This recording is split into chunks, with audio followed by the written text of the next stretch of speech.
Good evening, everybody. Welcome to Pits of Motor Chaos. This is your host, Dave. I got a line tonight, a special guest, Brennon Mayhem-Miller. How's it going? What's happening, Dave? Not much. So, what do you got going for this year?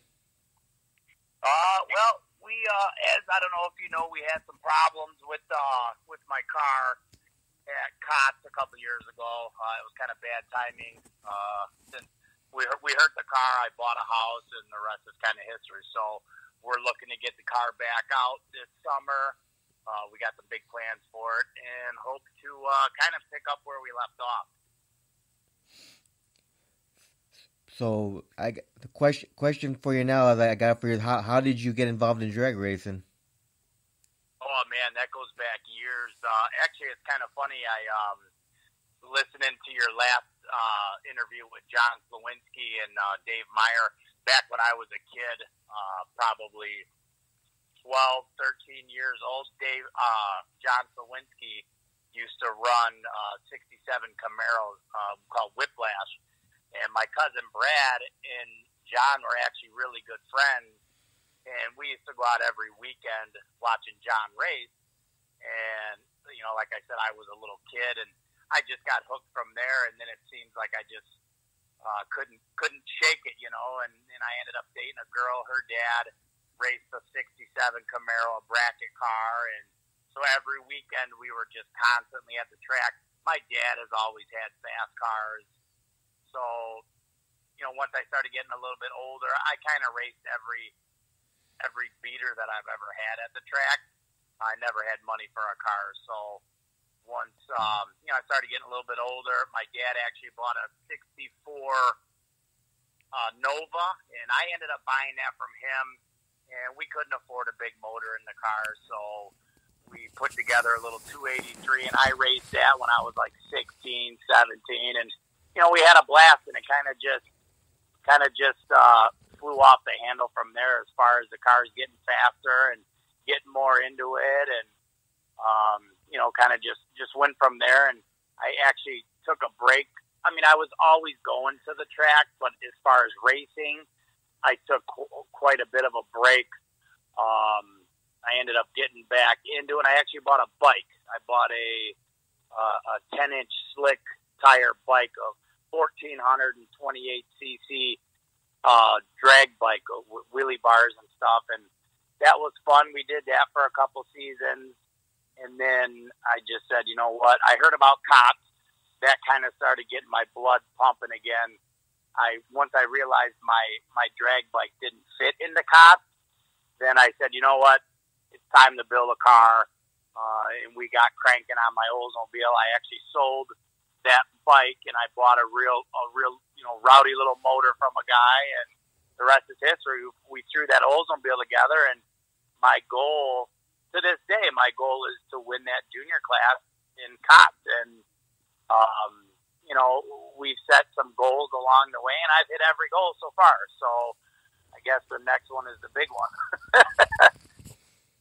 So, what year was this when you got seriously involved in drag racing? As far as getting the Oldsmobile started, right, getting that car starting to get built, yeah, that was 5 years ago, I believe. I bought the car as a roller from a guy, and you know, like I said, I had a nice motor, and we kind of just went from there. We started thrashing. You know, I got a really good team and a lot of guys that you can't do this by yourself. You know, you got to have the support. Just like any guy that races will tell you. I mean, you got to have the support. You got to have guys in your corner. You got to have guys that are willing to, you know, put in long hours at the shop. And, you know, it's a lot of blood, sweat, and tears that go into doing this. And, you know, I have an ass-kicking team, and we rock, and that's how we do, you know. I mean, it's a lot of work, but we, you know, I set a goal of building a car. You know, we built, well, I shouldn't say we, you know, I got a lot of guys that helped. We built the car, and then, you know, I wanted to just race at King of the Streets, and I finally got to race in King of the Streets, and, you know, the first time we're out, we didn't do good at all. I actually still haven't went rounds in COTS, but, you know, the before we hurt the car, it made good power. And, you know, like I said, you learn a little bit, and I've learned a lot over the years. You learn from all these guys that got real fast cars. I mean, there's a lot to it, you know, and it's just a matter of all the stars aligning and getting it down the track on that little tire and, you know, turning the wind light on. So now the Oldsmobile, what year is that? That's a 73 Oldsmobile Omega. And I get a lot of people that, oh, you know, you must love Oldsmobile. And, you know, I'm not an Oldsmobile guy at all. I bought the car because it was a clean car. It's got 60,000 original miles on it from Sarasota, Florida. It was basically a good canvas to start with. And I basically, every nut and bolt on that car has been touched. It looked ugly, but that's how I want it to look. You know, everybody I get all the time, why don't you paint it? And why, you know, that's just not my style. I like the ugly. It has all the best parts where it needs to have the best parts. I don't care about paint. So it looks like that for a reason, you know. But it's a good car. I mean, it works really good on that tire. Obviously we got to learn to put more power down with it, but you know, for what it is, it's a heavy car. You know, it's over 3,500 pounds. It's all steel. It's full interior, it's glass. Basically a factory car. I mean, it's super heavy. So to run what we're running in a car like that is pretty impressive. What kind of tires you running on? Well, when I first built the car, basically a tuner's game. You know, you can make all the power in the world. It doesn't matter. You have to have your controller set and all that stuff set up just exactly right. And, you know, it's just a big game, you know. Yeah. So what do you got under the hood of that car right now? Well, as of right now, there's nothing under the hood. We're starting to get something together here. It's kind of I don't want to let the cat out of the bag just yet, but we got something coming. It's going to be a little bit different, and it's going to be fun. But like I said, it's basically starting over. We're starting from scratch almost as far as the power plant goes. Rear end, tranny, all that stuff's still the same. But we got something coming together, and it's going to be a lot of fun. So when are you hoping to be able to get out and test and tune by what month? I'm definitely hoping to be out. There's another race that Trent Eckhart's put on, that's Anarchy. So I know that's at the end of June. As far as Costco, that's kind of still up in the air. I don't know what's going on with that, but we would like to have the car making test passes by, you know, April, May. You know, and get ready for June seems to be the big month when a lot of these races start to hit. You know, I want to do some other stuff besides COD. US 41 has a lot of good races that go on up over there. And then I just bought a 66 Biscayne with a big block in it. So I want to start doing some of the older factory style type racing. You know, it's not going to be a real fast car by any means, but it's a nice car, and I'd like to do some fun stuff with that too. So how many events are you hoping to get out to this year? Oh man, as many as we can. Like I said, I haven't been out in it seems like forever. So I want to get as many as we can.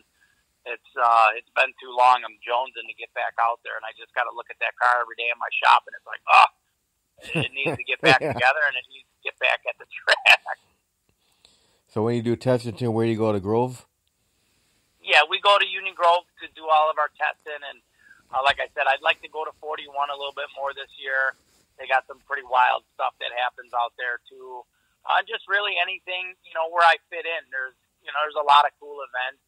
A lot of it I don't fit in. I would like to also get a 28-inch tire back on the car. That kind of opens up a lot more stuff. We can turn the car up a little bit more than I ever could. Being on that 26-inch tire, you know, it's like going to a fight with one arm tied behind your back. I mean, you got to really tame the car down just to make it work. And, you know, a lot of these guys, that run that junior class have some pretty fast cars, and they're doing the same thing. I mean, you have to really tame it down. And I've never ran my car, even before we hurt the motor. That car has always been on a junior tune-up. It's always been turned way down. I've never even turned the car up, so I'm kind of excited about that too. I know what the car ran with one arm tied behind its back, so I'm really looking forward to see what's going to happen when we turn this thing up. So what was the quickest ET you've had with that car so far? 1090. And where was that at? Great Lakes Dragway. Was that? And we're hoping to turn it way up and run a lot faster than that. What are you looking to get into with the speed? We would definitely like to run in the 9s with the car. Like I said, for a full interior, all steel street car, that's a very respectable time. Now, have you ever thought about going up to like Cordova and running? Yeah, absolutely. That's another track. And then there's WIR. That's another one up north. I've never even been to that track. I would love to go out there. I know there's a local guy out here that puts on a big race up there. There's just a lot of different ones. I mean, it's hard. As you're reminding me, I'm thinking about them because there's just so many different ones. But yeah, Cordova is awesome. I'd love to go there. And there's just a lot of different things I would like to check out. Once the car is back together and we can travel a little bit and have some fun with the car, Yeah, I know Cordova has like that big river redemption event. Absolutely. And then the big wheelie contest, and there's a lot of fun events that go on that I would love to go down for. Now, how many events are you looking to do at the Great Lakes Dragway this year? Well, there's a handful of them, and again, I don't know all the names of them because I want to do stuff with my 66, and then, as far as there's the RSDs, that the real street drags that go on up at Union Grove, those are coming back. Those were always such a killer time. I'd love to start doing those. A lot of guys I know run in the RSDs, and there's some of the no prep stuff. There's Anarchy. I'm hoping Cops is going to come back. That's kind of still in the air about that. We don't know really exactly what's going on with that, but that's an awesome time. And there's a lot of races that are just a blast. And like I said, you just reminded me the RSD. Those were awesome. Midwest Street Drags. There's another one Freddie's putting on. I don't know the exact date. Don't hold me to it, but I think it's May 3rd. Actually, we're sponsoring that race, so that's going to be an awesome time. And we actually ran that race a couple years ago. We ran in that at the Midwest Street Drags, I believe it's called. We ran that. That was a great time. So there's just a lot of them. There's so many to name off, but they're all a blast, man. And we love running that small tire, no prep stuff. It's a great time. Have you ever done any bracket racing? I bracket raced for years. I've never bracket raced my Oldsmobile, but I have bracket raced. That's back when I ran my 64 back in the 90s. That's basically what I ran, is I bracket raced a lot back then. That's mostly what we did, because back then up at Union Grove, there really wasn't the kind of races that you're seeing nowadays up at Great Lakes. They didn't really have back then. Again, this is going back to the early 90s. So we just pretty much bracket raced. I kind of got out of bracket racing. I don't know. Bracket racing and index racing, I've just never really got into, I should say. Since all this small tire, no prep stuff came out, we have a blast doing that. Yeah, there's so many different groups that run at Great Lakes Dragway now. Yeah, absolutely, man. And they're all a blast to watch. Would you ever consider running with the Classic Muscle Association? Absolutely. We would run, wherever I fit in. I would love to run with any of them guys.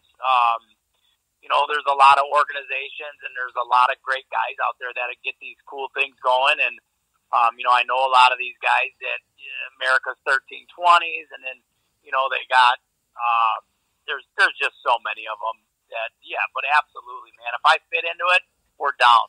Yeah, the pro E85 guys. Yeah, those guys are wicked fast. The E85 guys. That's a real fun group of guys to watch too, man. I love watching them cars. And then you got the wise guys, and there's a ton of them out there. And Great Lakes Drag really puts on a great season. Been going there since I was 12 years old. So since the 80s. So they always got something up their sleeve. Oh yeah, if you ever have the money, then you can get yourself a pro mod and go with the wise guys, man. Yeah, absolutely. One day when I win the lottery, maybe. Then you get your Need for Speed right there. Absolutely. You definitely get your Need for Speed there. Yeah, there's a lot of great guys in that group. Pete Demos this year is going to be the 25th anniversary, man, for the wise guys. Isn't that crazy? Wow, man. Yeah. That's so awesome. I know he's got something special planned up his sleeve for this year for the 25th anniversary. Awesome. We will definitely be there. Whether it's with the car or not, we'll be there watching for sure. Yeah, there's so many different kind of cars in that group. You got your blown alcohol, then you got your nitrous, then you got naturally aspirated, and everything's in there. Yeah. They're such a blast, man. Such a blast. And like I said, Great Lakes Dragway, they put on such a good show, and they have for so many years. The track's 20 minutes from my house. I mean, it's awesome, man, and we can never get enough. Yeah, the legendary Great Lakes Dragway, 1950. You got it. 55 opened. Yeah. That's so awesome, man. Yeah, we love it. The legendary Broadway Bob, man, that guy was something else. There'll never be another Broadway Bob, man. Never be another Broadway Bob. I remember him still when I was a kid, watching him sit on the front of them jet cars. Yeah, the Green Mamba. Yeah, he was something else. Right on the nose of that Green Mamba with the beer in the hand. You got it, buddy. You got it. What cool times, man. Did you ever see him when he had that Dragonator thing out there? I sure did. I remember that. They don't do stuff like that anymore. That's the stuff I remember as a kid. When you're 10, 11 years old or even younger, that's the kind of stuff you remember, fire-breathing dragons and, just such an awesome time. I remember hearing all the commercials on the radio, and you knew it was going to be a big weekend, Now, Broad was an awesome promoter. Absolutely. Yeah, they need to do some more stuff for kids to get into over there. Yeah, I would have to agree. Definitely, they had the motocross and the guys jumping, and they used to do a lot of that stuff. It was not that it's not a good time now, but it was definitely cool back then. Yeah. So you have any Broadway Bob stories? You know what? I was so little, I really don't. But I remember I bring my kids up to the track, and we'll go through that. They have that old store that was there, and there's lots of neat stuff in there that kind of bring back some memories from back in the 80s and stuff, some old toys and stuff. It's like, wow, man, you don't really realize how long that place has been there. Yeah, it's a legendary. Absolutely it is. So now, when you take your car out, how many crew members do you have when you go out? Oh, man, I've gone up there with 25 guys deep before. I mean, we'll pull up with 7 cars. Then I've gone up there some nights when it's just we just got to get up there and get some data and get a quick test in, and there'll be, 3 or 4 of us. But, it's the camaraderie and, like I said, my team, the guys that hang with me and that, they're the ones that pick you up when you're at your worst and, nothing's going right. And, my main crew member, Kyle, he's my cousin, and he's always there. We're always at the shop. We're always working on the car. We're the ones that are, even just to get the car loaded to get ready to go to the track is a 5-hour ordeal, gapping plugs and doing this. And it's just, you got to have the team behind you to be able to do a lot of this stuff and to be successful at it. Yeah. So, so Kyle's your main crew member. Yeah, Kyle's my cousin, and he's basically helped me with this car since the day I brought it. I mean, there's a lot of guys that have helped me. Like I said, John, Dave Meyer, and Kyle, and the list goes on and on and on with guys that have helped. But Kyle's like my main guy. He's the one that every night in the shop, getting the car ready, doing this, doing that, pulling tranny, putting the tranny, doing this with the motor. He's the main guy. I know. Now, when you started drag racing years ago, was there anybody out there that inspired you? Any other drivers? Yeah, believe it or not, John Sawinski was one. He was, I thought he was like Superman. He had the baddest car in the world to me back then. And, then as you get older, there's Kenny Thatcher, America's 1320. He still races up there every weekend, and he was a big inspiration to me. He's taught me a lot about drag racing. My dad taught me. Like I said, he's had fast cars my entire life, and I've always been around fast cars. And if I could remember half as much as my dad's forgotten his lifetime, I think I'd be okay. So your family's backed you up all these years drag racing? Oh yeah. Well, my mom doesn't mind drag racing. She just doesn't like watching me do it. But yeah, my dad, he's always there. Even my sister, she's into it, and it's I don't want to say it's a family affair, but me and my dad to this day are still buying and selling cars, and he texts me every day with pictures of cars that he's looking at, and he's got a real nice 64 409 Impala. So the apple doesn't fall far from the tree, Right.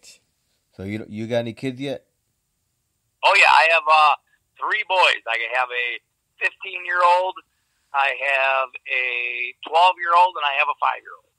They like drag racing?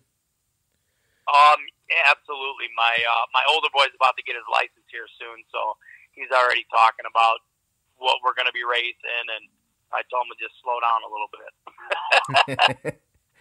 Man, he's only 15. Exactly. So, what would you probably start him out, bracket racing? Yeah, I told him, to start racing, you don't need anything fast. Get out there and learn the tree, and learn how to cut a light, and learn how to go through the shifts and the brakes, and you don't need anything real fast. Like I said, that 64 Nova I ran back in the 90s, the early 90s, I think that car ran 15. It was, and I thought it was the coolest car in the world. At 16 years old, it was all tubbed out. It obviously had a faster motor in it at one time, but when we took possession of it, I was a kid. I didn't have money to build a fast motor. So we basically just found a motor, put it in there, and I had a blast with that car every weekend. Now, how about the 2 younger boys? And no plan to do like any junior dragsters for them? No, my youngest, he's 5. He's they come up to the track with us a lot. He doesn't show as much interest. And then my middle son, he's a big sports guy. He'll go to the track with us, but I think my oldest son is the one that is going to get into it big time like I did. But then again, my son that's 12, maybe once he starts getting old enough to start thinking about getting a driver's license, he's probably going to be wanting to check it out too, Yeah. So, have you, throughout your career so far, have you reached any milestones? Oh yeah, man, I've reached a ton of them. Like I said, when I bought this car, I would set small goals for myself, and I've reached every goal that I've set out for myself except for one. And come hell or high water, I'm gonna achieve that milestone. I don't care if it takes 10 years. I'm not going to stop until I achieve it, and that's winning the COTS Junior class. And that's the whole reason I built this car, was to win that class. And people laugh and people can say whatever they want, but I'm coming, and it's going to happen no matter what. Gonna come out full guns loaded, right? Absolutely. It's only money. It's that's all that holds somebody back from their, in this kind of predicament is, you got to build a fast car to reach these milestones. And, like I said, I haven't missed one in life yet. I'm not going to stop now. All right. Now, do you have any sponsors at all? I did for the bike. I own State Line Animal Control. It's a nuisance wildlife control business. So I try to sponsor guys and I try to help races.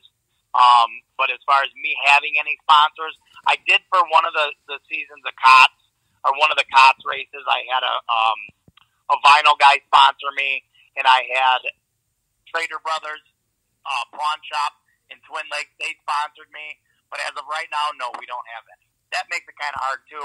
I don't want to say a lot, but some of these guys have big money sponsors. That makes it a lot easier, to build these wicked cars. Yeah, Trader Brothers, that's a cool place. Me and my wife been there a few times. Oh yeah, my shop is right in the same building as Trader Brothers. That's my good buddy Mike. My cars are in that same building. Then we go to the bait shop over there too. Yeah, I actually just took over the bait shop. That guy moved. We took over that. That's where my office for my business is, at the bait shop. And then right behind, in the back, they got that big garage door. That's where all my cars are. That's where we work on all my cars. Ah, cool. Next time you're out, stop in there. I'll show you the cars. Yeah, definitely, yeah.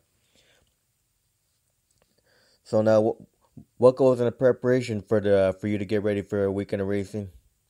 Oh man, we're up Saturday morning. Usually we're up Friday night real late, getting everything ready. We're up Saturday morning, 6 o'clock in the morning, getting everything ready, getting everything loaded. Like I said, gapping plugs, because we change quite a bit of plugs during the weekend. There's just a ton that goes into it. Getting the trailer loaded, four-wheelers loaded up, canopies loaded up, fuel. We're usually rushing around, finding fuel, rushing around, getting nitrous bottles filled. It's pretty hectic, and it takes quite a bit out of you. And especially for COTS, when we go for the COTS weekend, I mean, we're staying for the weekend. So we got the camper, we got the grill, we got tons of food, and we got, there's days and days and days that go into getting ready to go race at COTS on Saturday. But it all, in the long run, after you get there, it all pays off, right? Oh, yeah, we get there, get the car unloaded, get everything, get the canopies all set up. Then you can kind of sit back and hopefully you didn't hurt anything on the car Friday night testing, and you can kind of sit back and take a break and wait for them to call your name. So, what do you consider your favorite tracks to race on? My favorite track? Yeah, well, track or tracks, either or whatever.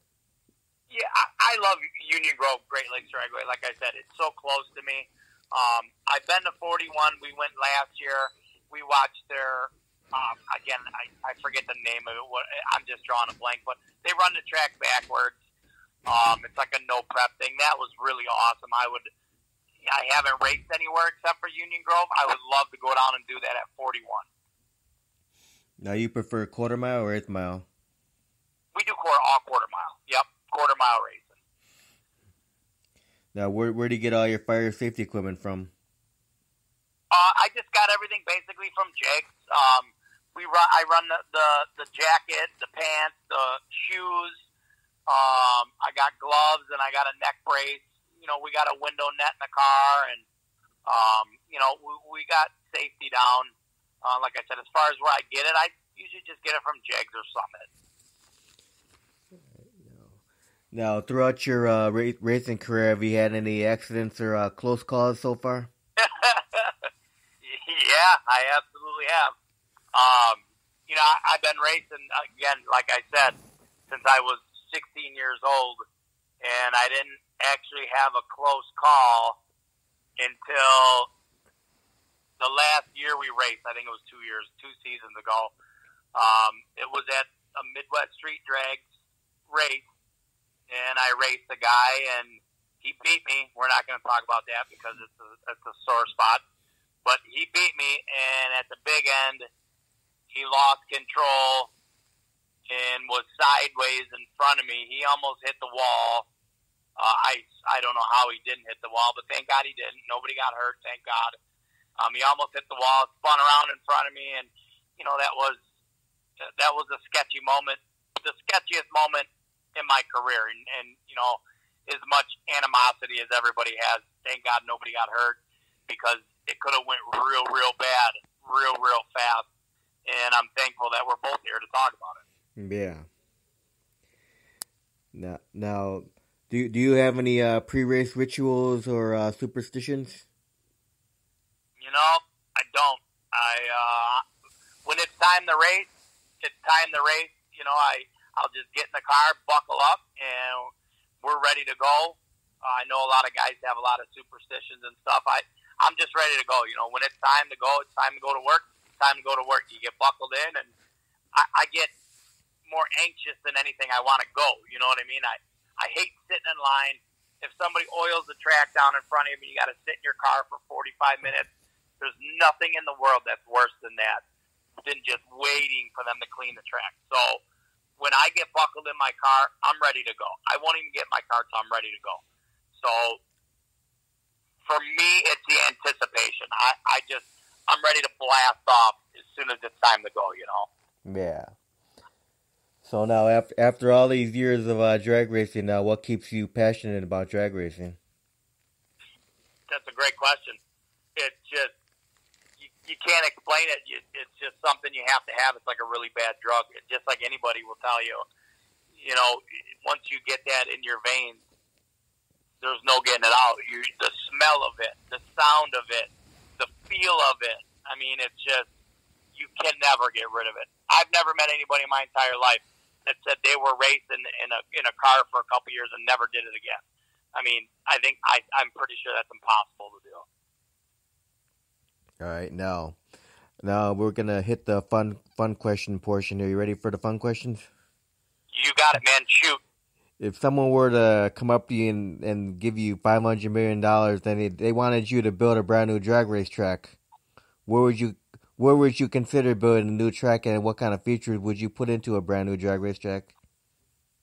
Building a new track? Yeah. That's kind of tough. I've never really thought about that. Like I said, where Great Lakes Dragway is, I mean, that's kind of perfect. As far as being out in the open like that, I think I would definitely have, like we were just talking about, some more stuff for the kids.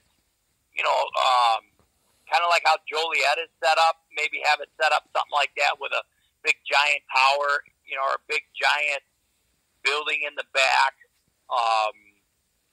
It's a lot of money to build something like that, but I think that would be awesome, with just an awesome track surface, 8 mile, quarter mile, maybe 4 lanes wide. You could run 4 lanes. I think that would be pretty cool. And then monster truck, stuff like that. I think that would be awesome to have like a whole package kind of deal. Yeah. I remember when Great Lakes used to bring monster trucks in there too. Yeah, it was awesome. It was awesome, for sure. Yeah. They're crushing the cars.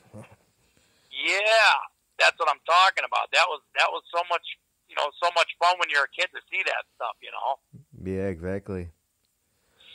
So now, do you have any hobbies outside of drag racing? As far as hobbies go, cars. I got my cars, and that's what I love doing, man. Working on them, fixing them, driving them. I deer hunt. I shouldn't say that. I do bow hunt, and that's another passion of mine. So yeah, and it kind of works out perfect, because once drag racing is winding down, bow hunting season is starting. So it kind of works perfect. And then by the time bow hunting is over, it's time to start getting serious about the race cars again. So no fishing for you? No, I don't really fish much. My kids do. I actually just got back from a deep sea fishing trip in Clearwater, Florida. But as far as, like, if I fish every day, no. I deer hunt and I drag race. All right. So now, have you won any trophies or plaques or anything in your career? Yep, I won a second place trophy that night. Me and my buddy, or me and this guy, I know, almost crashed, but that's because there were only 2 cars there. And I took second. So no, not really. No, I haven't. All right. Now, if you could do time traveling and go backwards in time, would you do anything differently with the racing career? Oh man, I would have hung on to some cars. I can tell you that much for sure. I would have held on to some cars that I got rid of, and But other than cars, I would have kept a few. That's for sure. All right. Here's the easy question for you. What's your favorite food to eat? My favorite what? Favorite food. My favorite food? Yeah. Let's see. Love me some tacos, brother. Tacos and watermelon. All right, what's your favorite beverage to drink? You can be non-alcohol, alcohol. I don't care. You want to answer both? I drink a lot of water. I don't drink alcohol, but I drink a lot of water, and I guess a Mountain Dew every now and then. All right, what's your favorite movie of all time? That's going to be a toss-up between Breakfast Club and National Lampoon's Christmas Vacation. I love both of those movies, man. Yeah, buddy. All right, so what's your favorite music? Music, I love a lot of the old stuff. Believe it or not, I like a lot of the 50s and 60s stuff. That's all I listened to growing up with my dad. He loves all that 50s and 60s. So I've kind of liked that my whole life. I love the 60s and 70s. I love some of the 80s. Just basic rock and roll. To be honest with you, I love all kinds of music. Some country. I like some of the older country. I'm not too big into newer country, but I got a broad spectrum when it comes to music. Yeah, new country is like pop. Yeah. I like some of the 50s sock hop music, stuff like that. A lot of that's cool too, and I like all kinds of music, man. Yeah, it's good to have a wide variety of music. Heck yeah. All right, so now, what's been your most embarrassing moment on the track? Oh man, my first COTS I ever entered, I raced a guy. I don't remember his name, but the car was from Classic Industries. It was like a 72 Nova, and I had hyped myself up so much, like, building this car and all, buying all these parts, and all the late nights in the shop came down. So I was sitting in the car with 1,000 people behind me, thousands of people in the stands, and I made it up to the line, and I went over everything in my head a million times of how I was going to do it, and at that split second, I forgot that it was an instant green. And that Nova put 3 cars on me before I even let off my trans brake. Wow. It was bad. It was so horrible. Because I can usually cut a really good light. So ever since that day, I've been treeing people. That's usually how I like to cut a good light. Right. But man, that time was pretty bad. It was embarrassing. I can imagine, man. Yeah, I was just hoping nobody saw it. Yeah, right. Yeah. What was your favorite cartoon growing up as a kid? Cartoons? Yeah. When I was, I didn't really watch them except for when I was little, like the Tom and Jerry stuff like that. Those are always awesome cartoons. Oh yeah, definitely Tom and Jerry. Yeah. How about TV show? Do you have a favorite TV show when you're growing up? I remember like Growing Pains, Moonlighters, or Moonlighting, whatever I think it was called. Now I just watch, like the Gold Rush shows and all the different Street Outlaws. I watch those sometimes, and anything on ID Channel, Discovery. I watch shit like that. It's interesting stuff. All right, so what would you consider to be the fondest memory of your drag racing career so far? Oh man, there's been a lot of them. Going back to like what I said, which is sometimes you got to step back and you see there's 35 of your good friends standing around your trailer at 10 o'clock at night, and it's like, man, you just can't replicate that. It's just a good feeling, seeing all your friends and everybody's high-fiving and everybody's having a good time. And, it's just my dad and his friends, and, they grew up doing that stuff. And it's just, those are some of the fondest memories I have, just being at the track, hanging out with all your friends and, your parents or your dad and his friends.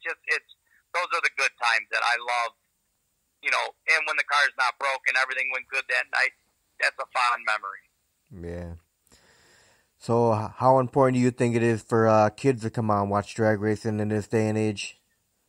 Oh, man, I think it's super important. You teach kids about drag racing, they ain't going to have money to get a drug problem. So I think it's real important. My kids got four-wheelers and dirt bikes, and, I just think it's really, really important for kids to be around that, to, like I said, it's something good to get them into when they're young. In all honesty, I think it keeps kids out of trouble, in my honest opinion. Now, do your kids play a lot of video games? Not that much. They do, but I don't think there's any kids that don't. But like I said, my boys are into sports. They deer hunt too, so they, sports, deer hunting, cars. I mean, they're always doing something. But yeah, I try to.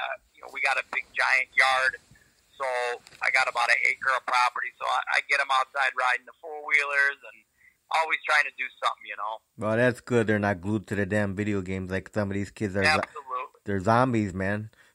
Absolutely. No. Like I said, they'll play them, but I don't even have to tell them to stop playing them because I think they get bored of them too. They'll come downstairs and be like, hey, can we ride the four-wheelers? Or, I got basketball practice or I got football practice. So they're good kids, man. And I think that's a real important part of bringing kids up is to get them into the car world, Yeah. Now, if people are listening to this interview right now, they want to find out where you're going to be running at. What's the best way for them to find out where you're going to be racing at? We have the Mayhem Racing Crew. We have that page on Facebook, and I try to post as much stuff that's happening. Once we start working on the car again and, start getting pictures and start getting things together, I'll start posting more. But we haven't had too much going on. Like I said, I just bought a house, so that kind of slowed things down quite a bit. Now we have the 66 Biscayne, so I post on there about that. And, anybody wants to come out, watch us race, hang out in the trailer, if they want to follow the Mayhem Racing Crew, follow that page, and that usually has everything, upcoming events, what we're doing, even to hang out in the shop. Anybody wants to come over and hang out in the shop all night, drink some beer, have some good times, and anybody's always more than welcome, Awesome. Now, you have any final words? I can't wait to get back in the car and start, shattering some milestones again because it's been a long time and we're dying over here. We need to, like my crew tells me all the time, Brennan, let's go, let's get this going. And that's the good thing about them, they keep you going when other stuff is coming up and they keep you focused on, hey, let's do this, let's do that. So I can't wait to get back in the car and, shatter some milestones and keep on trucking. Well, awesome. Well, thank you very much for taking time to do the interview, and I wish you the best of luck with racing this year, Brennan. Awesome, Dave. I appreciate the time as well. And like I said, anytime you want to stop by the shop or, we're usually back there, so just give me a shout. You're more than welcome to come check stuff out. All right, cool. You have a great night, man. Awesome. Thanks again, Dave, and I'll talk to you soon. We'll do another interview in the future.